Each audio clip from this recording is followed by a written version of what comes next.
에베소서 4장이고요. 29절로 32절까지 말씀을 우리 같이 한 목소리로 함께 읽겠습니다. 네, 우리 29절부터 같이 읽어볼까요? 무릇 더러운 말은 너희 입 밖에도 내지 말고 오직 덕을 세우는데 소용되는 대로 선한 말을 하여 듣는 자들에게 은혜를 끼치게 하라. 하나님은 성령을 근심하게 하지 말라. 그 안에서 너희가 구원의 날까지 인치심을 받았느니라. 너희는 모든 악독과 노함과 분nom과 떠드는 것과 비방하는 것을 모든 악의와 함께 버리고 서로 친절하게 하며 불쌍히 여기며 서로 용서하기를 하나님이 그리스도 안에서 너희를 용서하심과 같이 하라. 아멘. 오늘 이 말씀 가운데 하나님의 은혜가 넘치기를 간절히 기도하고 소망합니다. 하나님과 동행하시는 복된 한 주간 되시기를 간절히 기도하고 소망합니다. 자, 우리가 오늘 말씀은 하나님이 내시는 길 5번째 시간입니다. 오늘은 그 말씀 제목으로 그리스도인의 예절과 성품이라고 한번 잡아보았습니다. 우리의 예절과 우리의 성품을 통해서도 하나님이 내시는 길이 있다라는 거지요. 우리의 삶의 예절이라는 것이 있습니다. 밥 먹을 때도 밥 먹는 예절이 있습니다. 식사할 때 웃 어른들이 먼저 수저를 들어야지, 음식을 먼저 먹어야지, 드셔야지 아랫사람들이 음식을 먹을 수 있다라는 것. 요즘 아이들 알까요? 모를까요? 아이들 몰라요. 여러분들 알려주셔야 됩니다. 아이들 의외로 모릅니다. 일단 몰라요. 먹는 거 보면 배는 게 없습니다. 어른이 있는지 없는지 배는 게 없어요. 먼저 먹고만 합니다. 근데 여러분 알려주셔야 됩니다. 아파트 보니까 아파트에도 예절들이 좋습니다. 엘리베이터의 예절 혹시 아시는지 모르겠습니다. 안에 있는 사람이 먼저 나와야지 밖에 있는 사람이 들어가는 거 아시지요? 모르셨던 분? 괜찮아요. 오늘 배우셨으면 됐습니다. 별별 예절이 다 있습니다. 서울에 가면 서울 경기에 지하철이 있어요. 우리 울산에는 지하철이 없는데 지하철 문화도 있어요. 지하철 탈 때는 나오는 사람들이 중앙으로 나와요. 문에서. 타는 사람들은 양 사이드에서 들어가요. 그러니까 나오는 사람은 이렇게 나오고 이렇게 들어가고 그런 문화들이 기본적인 예절들이 좀 있어요. 그런 예절도 우리 사회 속에 굉장히 은근히 많이 있습니다. 사회적인 약속입니다. 마찬가지로 우리 크리스천들에게도 예절이 있다는 것을 잘 아셔야 될 것 같습니다. 이게 굉장히 중요합니다. 예절. 왜 중요하냐? 누군가 여러분들 보시면 우리 신앙생활 오래 하셨던 분들은 하나같이 똑같을 겁니다. 교회에서 낙심하신 분들 보면은요, 대부분 신학적인 어떤 교리라든가 어떤 신앙적인 문제로 낭망에 빠진 것이 아닙니다. 대부분 어떤 경우에 시험에 들어요? 서로에게 무례하게 했거나 함부로 했거나 말을 함부로 했다든가 그런 것들, 그런 상처들이 쌓였기 때문에 상처를 받고 낭망을 하고 교회에서 멀어지는 경우들이 대부분입니다. 아무리 교회에서 열심히 섬기고 확실한 성경 지식과 교리를 갖고 있다라고 할지라도 상처받는 경우가 굉장히 많이 있어요. 바울의 편지, 바울이 주장했던 말을 보면 그 내용이 많이 나와 있어요. 여러분들이 알 법한 내용들을 읽어볼게요. 서로 사랑하라. 서로 사랑하라. 친절하게 대해라. 불쌍히 여겨라. 사랑은 언제나 오래 참는다. 자기보다 남을 낮게 여겨라. 비판하지 말라. 또는 겸손히 서로 배려해라. 여러분들 이 내용 아셔요? 모르셔요? 잘 아실 겁니다. 근데 교회에서 은근히 그게 잘 안 됩니다. 오늘 말씀은 그거예요. 그리스도인들이 취해야 되는 교회에서의 예절 같은 겁니다. 그 예절을 잘 취할 때에 서로에게 좋은 영향력을 끼칠 때에 그게 좋은 하나님이 되시는 길이 될 수 있다라는 것을 알려주고 있는 겁니다. 크리스천의 예절은요, 겉으로 보이는 행동 양식으로 끝나는 것이 아닙니다. 굉장히 중요합니다. 크리스천의 예절은요, 우리들의 믿음이요, 여러분들이 갖고 있는 그 마음속에 있는 믿음이 표출이 되는 거예요. 내 믿음이 드러나는 거예요. 보이는 거죠. 보여지는 거죠. 그렇기 때문에 굉장히 중요합니다. 보여지는 거 굉장히 중요해요. 가만히 여러분 생각해 보십시오. 정말로 예수님을 믿고 따르는 크리스천이라면, 만약에 정말 그렇다고 한다면 겉으로 드러나는 모습이 어떨 것 같아요? 굉장히 아름답겠죠. 아름다울 겁니다. 예절이 잘 갖추어져 있는 사람이라고 우리는 평가할 수 있을 겁니다. 예수님을 믿는데 다른 형제와 자매들에게 무례하게 대할 수가 있다? 아니, 없을 겁니다. 제대로 믿는다라고 한다면, 진짜로 믿는 사람이라고 한다면요, 그 마음속에서 뿜어지는 그 예절의 크리스천의 모습이 굉장히 아름다울 수밖에 없습니다. 그래서 크리스천의 예절은 우리 영성의 중요한 부분입니다. 교회를 세우는 굉장히 중요한 요소지요. 또한 하나님의 영광을 높이기 위한 중요한 도구 중에 하나입니다. 여러분 생각해 보십시오. 사회에서 크리스천들이, 기독교인들이, 교회에 다니는 사람들이 예절을 잘 지키지 않고 무례하게 굴면서 거칠게 행동하면은 믿지 않는 사람들이 봤을 때에 저런 사람들이 믿는 예수 내가 믿고 싶겠습니까? 안 믿고 싶을 거예요. 교회 나오고 싶겠습니까? 안 나오고 싶을 거예요. 운전할 때 앞에 십자가 달려있는 분들, 앞에 거울에 십자가 같은 거 진짜 이상하게 큼지막한 걸 달아놔요. 큼지막을 달아놓고 막 운전할 때 막 이렇게 하다 저렇게 하다가 막 끼하고 빵 하고 그러면은 누가 지나가다가 봤어요. 아이고 저기 십자가 달려있네. 나는 저런 사람들처럼 교회 다니지 말아야지. 교회 운전하다 보면은 제일 뒤에다가 뭐라고 스티커를 붙여놨어요. 당신은 사랑받기에 태어난 사람 막 붙여놓고 예수 천당 불신조, 퍽이나 예수 천당 불신조. 교회 안 나와요 그런 사람. 예수님을 닮아가는 제자로 산다라고 한다면요, 겉으로 드러나는 모습도 예수님의 제자답게 살아가야 한다라는 겁니다. 그렇기 때문에 우리는요, 크리스천의 기본 예절, 기본 성품을 굉장히 견고하게 잘 유지해야 합니다. 한번 좀 말씀을 드린 적이 있었던 것 같아요. 제가 서울에서 전도사 사역을 할 때에 외부 강사 목사님을 모시고 전도 집회를 한번 가진 적이 있습니다. 저녁 집회 시간이었어요. 7시쯤에. 근데 그 교회가 그때 당시에는 강남에 있었어요. 강남에 있었는데, 대치동에 있었는데 굉장히 막혀요. 퇴근 시간이. 차가 굉장히 막히는 지역이라서 그분이 여쭤보니까 그 목사님이 우리 초빙 강사로 말씀 전하기를 하신 분이 용인에서 출발을 하신다는 거예요.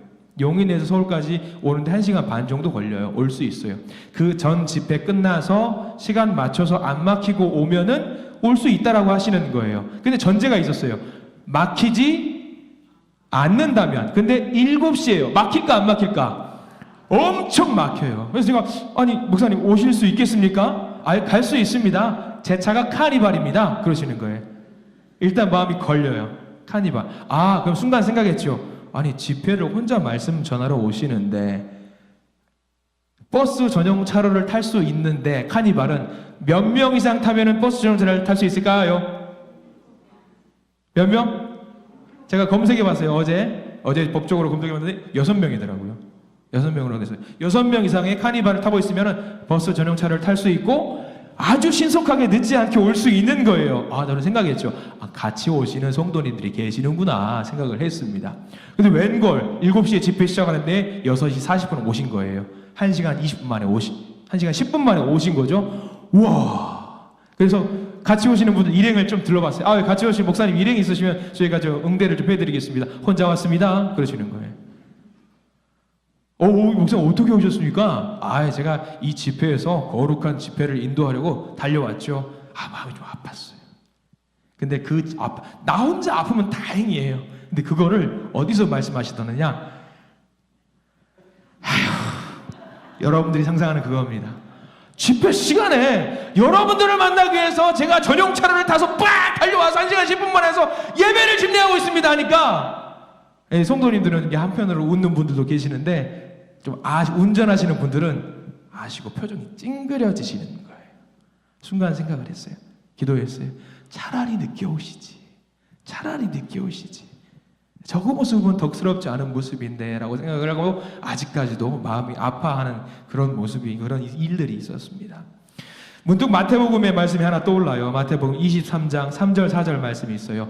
표준세 번역으로 한번 가져와 봤는데 한번 보여주셨으면 좋겠는데, 방송실 마태복음 23장 3절과 4절인데 먼저 3절 먼저 읽어볼게요. 시작. 그러므로 그들이 너희에게 말하는 것은 무엇이든지 다 실행하고 지켜라. 그러나 그들의 행실은 따르지 말아라. 그들은 말만 하고 실행하지 않는다. 그 다음 넘겨볼까요? 23장 4절 말씀 한번 띄워드릴게요. 읽습니다. 그들은 자기 힘든 무거운 짐을 묶어서 남의 어깨에 지우지만 자기들은 그 짐을 나르는데 손가락도 꼼짝하려고 하지 않는다. 저기서 말하는 그들은 누굴까요? 마태복음이에요. 예수님이 하셨던 말씀이죠. 저들은 누구냐면 바리새인들이에요. 바리새인들. 종교 지도자들을 가리키면서 하는 말이에요. 그들의 행실은 본받지 말아라. 무엇은 본받아라. 말은 본받아도 된다. 하는 말은 좋은 말이기 때문에 말은 잘한다. 근데 말은 배우더라도 행동은 본받지 말아라. 그리스도인으로서의 예절, 하나님 믿는 사람의 예절이 바른 예절이 아니다라고 하는 거지요. 신앙적으로 훌륭한 말은 많이 합니다. 실제 삶에서는요, 그렇지 않다라는 거죠. 누구 모습 같아요? 장로님이 지금 하시니까 누구 모습 같아요 저거? 우리 모습이에요 여러분들. 솔직히 저만 나쁜 놈 만들지 마시고요 여러분들. 우리도 말로는 잘하잖아요. 청산유수잖아요. 성경책 달달 외우면서 우리가 하나님 말씀대로 살아야 된다고 하는데 집에서 또는 가정에서 또는 어떤 사회 공동체 모임에서 행동은 그렇게 해요 안 해요? 안 할 때가 너무나도 많다라는 거예요. 안타까운 모습이죠. 바리새인들을 우리가 욕할 게 아니라 우리가 바리새인의 모습을 취할 때가 너무나도 많이 있었다라는 거예요. 그렇기 때문에 우리는요 그리스도인의 예절을 잘 갖추고 지켜나가야 한다라는 거죠. 가장 중요한 것은 삶 속에서 실천하는 겁니다. 예수 믿는 사람으로서 항상 다른 사람을 배려할 수 있어야 되고요. 법 잘 지켜야죠. 그게 기본 예절입니다. 당연한 일입니다. 오늘 성경에서는요 그리스도인으로서 반드시 지켜야 될 기본 예절 몇 가지를 좀 알려주고 있어요. 성품 몇 가지를 알려주고 있거든요. 오늘 성경 말씀을 좀 넘어가서 다른 구절을 하나 가져와 봤습니다. 중요한 말씀이에요. 마태복음 7장 1절 2절인데요 한번 같이 화면으로 띄워드릴 텐데 메모하셔도 좋습니다. 여러분들 아시는 말씀이에요. 자, 마태복음 7장 1절과 2절 말씀 모아왔습니다. 같이 읽어봅니다. 비판을 받지 아니하려거든 비판하지 말라. 너희가 비판하는 그 비판으로 너희가 비판을 받을 것이요 너희가 헤아리는 그 헤아림으로 너희가 헤아림을 받을 것이니라. 저걸 네 글자로 뭐라고 그럴까요?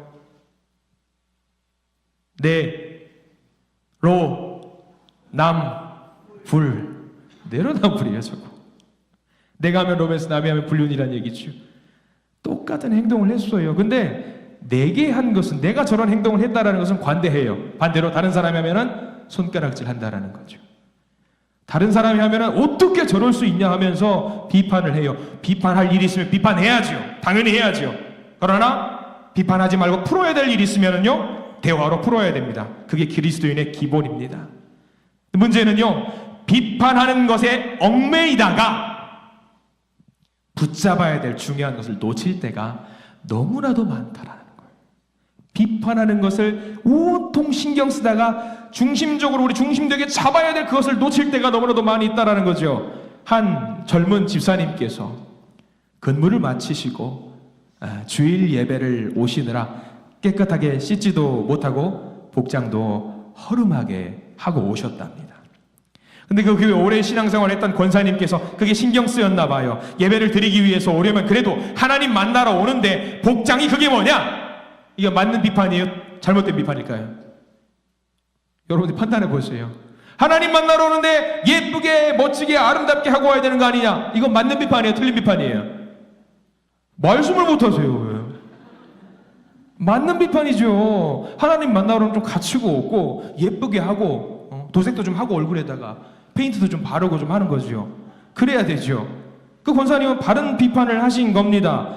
근데 문제는 뭐냐? 그 비판을 하고 나서 그 권사님이 예배 시간 내내 그 집사님의 복장만 신경 쓰시느라 예배를 드렸다 못 드렸다? 못 드렸다. 예배를 못 드렸다. 정작 자기가 받아야 될 은혜를 드리지 못했다는 거예요. 나중에 목사님께 말씀드립니다. 목사님, 그 젊은 집사 교회 오면서 그렇게 복장 입고 오면 되겠습니까? 목사님이 말씀 좀 해주세요. 목사님이 설명을 해주세요. 그 집사님 야간 근무 마치고 피곤한 몸을 이끌고 겨우겨우 예배드리러 오신 분이세요. 복장이 뭐가 중요합니까? 복장 중요하죠. 근데 예배드리러 왔다. 밤샘 근무하고 왔다. 얼마나 귀합니까? 권사님 욕할 게 아닙니다. 그 말을 듣고서야 권사님이 자기가 그렇게 잘못했다는 걸 깨달았다라는 거예요. 비판할 수 있어요. 비판에 얽매이면 내가 받을 은혜도 놓칠 때가 있다라고 하는 거예요. 저도 그런 경험이 있어요. 제가 좀 성격이 덜렁거려서 오탈자가 좀 나올 때가 있어요. 주보 같은 거 만들다가 오탈자 안 나오는 거 중요해요. 제가 잘 해야 됩니다만 어떤 분들은요 오탈자 하나 가지고 계속 보고 있느라고 주일날 예배 시간에 예배 드려서 은혜 받았는데 그 예배를 못 드리고 오탈자 없나 이거 보는 분들이 계십니다. 말씀해 주셔야죠. 잘못된 게 있으면. 근데 거기에 너무 우리가 집착할 필요는 없다라는 거예요. 받을 은혜가 중요하다라는 거죠. 예수님께서 활동하던 시절에 누가 그런 것에 집중했냐? 바리새인들이 그렇게 집중을 했다라는 거예요.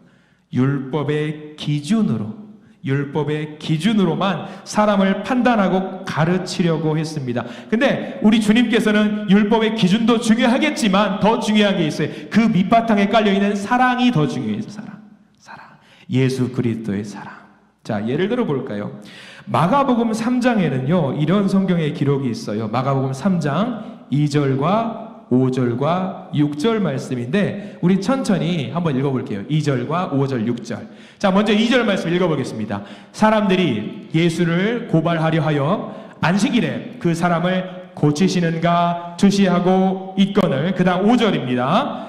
그들의 마음이 완악함을 탄식하사 노하심으로 그들을 둘러보시고 그 사람에게 이르시되 내 손을 내밀라 하시니 내밀매 그 손이 회복되었더라. 마지막 5절입니다. 같이 6절입니다. 바리새인들이 나가사 곧 헤롯 땅과 함께 어떻게 하여 예수를 죽일까 의논하노라 라고 나와 있어요. 자, 저 일을 언제 하셨다고요? 안식일에. 안식일은 뭐 하는 날이죠? 예배 드리는 날이죠. 예배 드리는 날에 뭐에 집중해야 돼요? 예배에 집중해야 됩니다. 근데 바리새인들은 예배에 집중하지 않고 어떤 것에 집중했어요? 예수님께서 병을 고쳐주셨다라는 사실 하나에만 집중하고 비판하는 일에만 노력했다라는 거예요. 죽이려고만 했다라는 거죠. 안식일 규정에만 눈이 들어와요. 안식일의 본 뜻은 뭐예요? 살리는 거예요. 생명이에요. 살리는 게 안식일의 근본 뜻이에요. 근데 살리는 것에 집중하지 않고 어디에 집중했어요? 죽이는 것에만 집중했다라는 거죠. 그 마음속에 있는 사랑이 없었던 거죠. 그래서 안식일의 본뜻을 완전히 놓쳤던 바리새인들, 예수님께서 손 마른 사람, 아까 방금 읽었던 그 구절에 고치시기 전에 바리새인들에게 물어봤던 말씀이 하나 있어요. 마가복음 3장 4절 말씀 우리 한번 읽어보려고 하는데 뭐라고 예수님께서 바리새인들에게 물어보셨냐? 마가복음 3장 4절을 한번 띄워주실랍니까? 함께 읽습니다. 그들에게 이르시되 안식일에 선을 행하는 것과 악을 행하는 것, 생명을 구하는 것과 죽이는 것 어느 것이 옳으냐 하시니 그들이 잠잠하거늘. 자, 보세요. 안식일에 뭘 해야 돼요? 뭐가 중요해요? 생명을 구하는 게 1번이라는 거예요. 규정과 율법과 형식은 2번이라는 거. 중요하지 않다라는 게 아닙니다. 생명을 살리는 것이 먼저라고 하는 거죠. 우리가 그리스도인의 예절로서 뭘 먼저 우선시 여겨야 되느냐? 생명 살리는 것을 우선으로 해야 된다라는 말입니다. 안식일은 생명을 살리는 날입니다. 주일날 이 시간 예배를 드림으로 말미암아서 우리의 영이 살림을 받는 거예요. 그게 중요한 겁니다. 율법 좋아요. 정의 좋아요. 잘 입고 오는 거 중요하죠. 핵심은 살리는 거예요.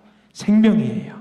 하나님이 내시는 길은, 하나님이 만드시는 길은요 생명의 길이고 살리는 길이라는 사실을 명심하시기 바랍니다.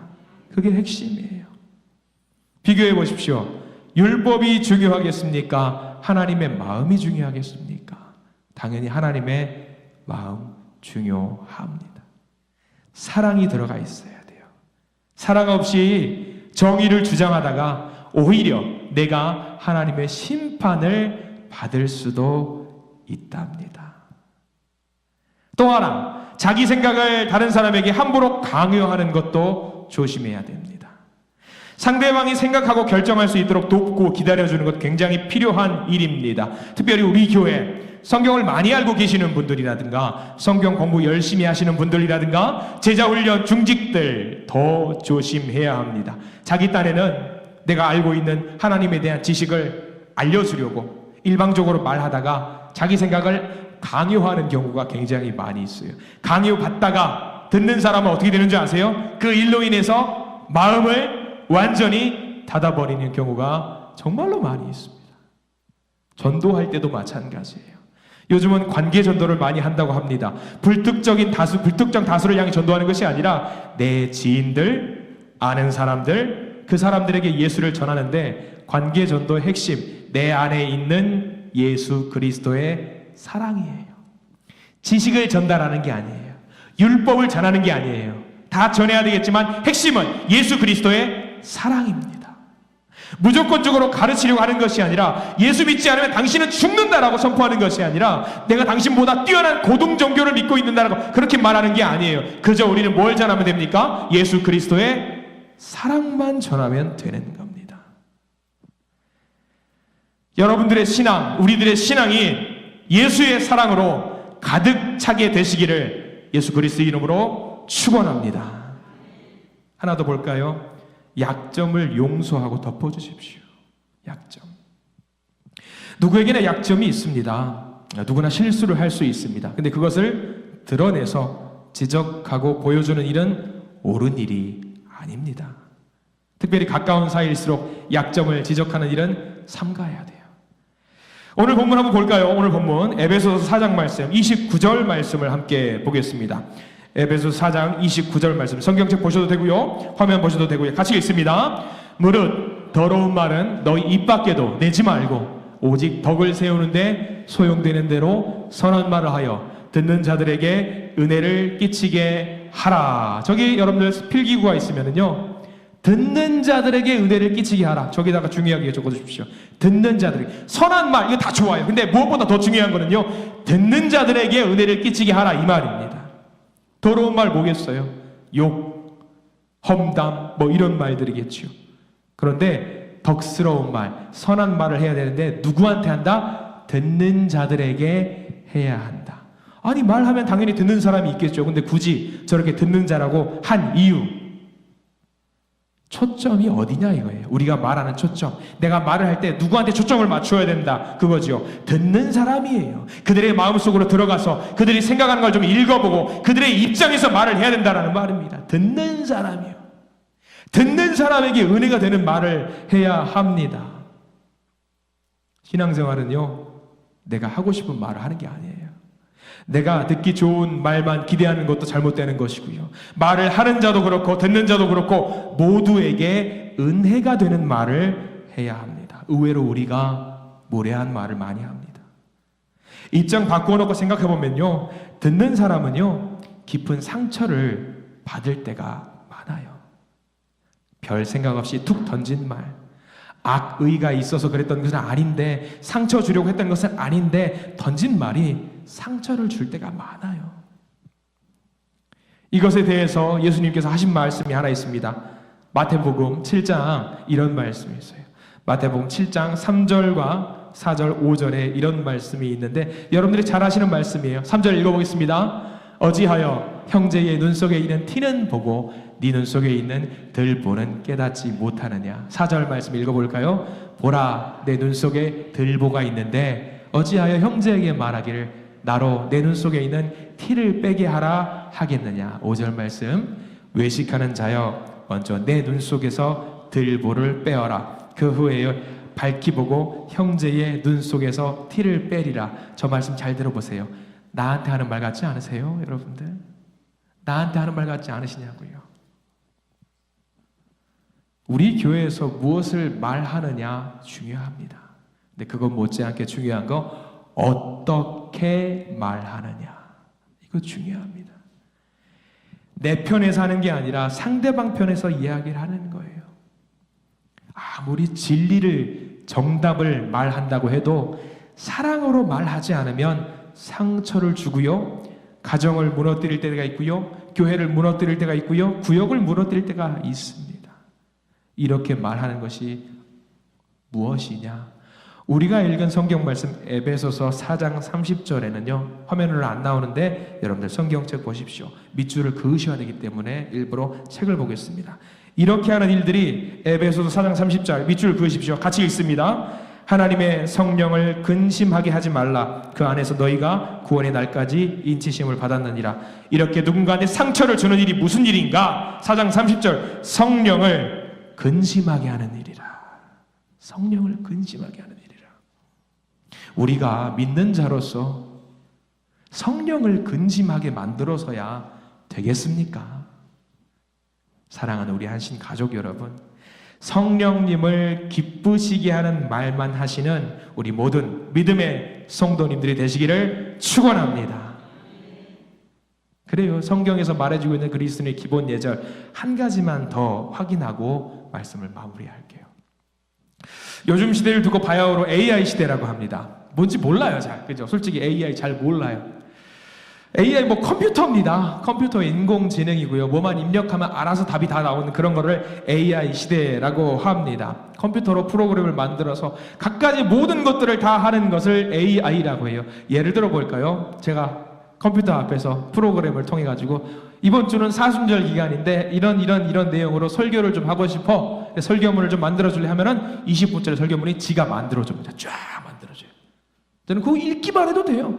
이게 AI 시대예요.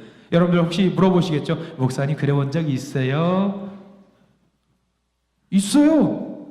가져와서 제 식으로 맞춰서 편집한 적은 있어요. 그대로 가져온 적은 한 번도 없지만 AI 시대예요. 그게 요즘 시대예요. 학교에서 공부하는 것들, 자료들 자기가 찾지 않아요. 검색에 뚜두두두 다 나와요. 공부할 필요도 없어요. 다 나오기 때문에. 그게 AI 시대입니다. 그게 요즘 시대예요. 컴퓨터를 통해서 뭘 하는 건데 뭐 다 만드는, 심지어 영화 어때요? 엄청나게 화려한 컴퓨터 그래픽 같은 거, 그런 것들 여러분들 어때요? 몇 마디 뚝뚝뚝 두드리면 다 나와요. 쭉 영화도 만들어줍니다. AI 시대에 가능해졌어요. 그게 가능해요. 발전될수록 직업들이 없어진다고 해요. 그런 뭐가 없어질 것 같아요? 앞으로 향후에 번역하는 사람들, 회계사, 이런 사람들의 직업이 없어진대요. 다 AI가 대신하니까. 그래서 심지어 직업들이 없어지면서 어떤 분들은 목사님도 없어질 수 있을 거야 라고 이야기해요. 순간 그 말 듣고 나서 쫄깃쫄깃 하더라고요. 근데 없어질까 생각을 해봤어요. AI가 아무리 발전을 해도 우리의 신앙이 무너질까? 흔들릴까? 여러분 어떨 것 같아요? AI가 성령 받을까요? 저는 그건 아닌 것 같아요. 두렵지는 않아요. 우리가 신앙적으로 성경 공부를 하거나 내용을 습득할 때 도움은 받을 수 있겠지만 그것들이 우리의 신앙과 믿음을 지배하지는 못하게 될 것 같더라고요. 다만 준비는 해야 돼요. AI가 못 갖고 있는 우리 예수 그리스도의 예절, 예수 그리스도의 성품이 하나 있더라고요. 뭔지 아시겠어요? 저는 이 말씀이 딱 맞는 것 같아요. 공감이라는 거. 공감. 사람을 보면 같이 울어주고, 누가 다치면 내가 다친 것처럼 안아주고 호해주고. 오늘 아침에 교회 딱 와서 우리 어린이들을 잠깐 만나면서 어제였군요. 어제 교회 학교 아이들이 찬양 배운다고 왔었어요. 어제 제가 이제 병원에 갔다가 돌아와서 이제 아이들을 우리 교회 성도님과 제일 처음 만난 애들이 아이들이에요. 아이들을 만나면서 꼬맹이 아이, 누구라고 말씀드리진 않겠지만 아이가 하나 와서 제가 병원에 수술을 받고 왔다는 걸 알았어요.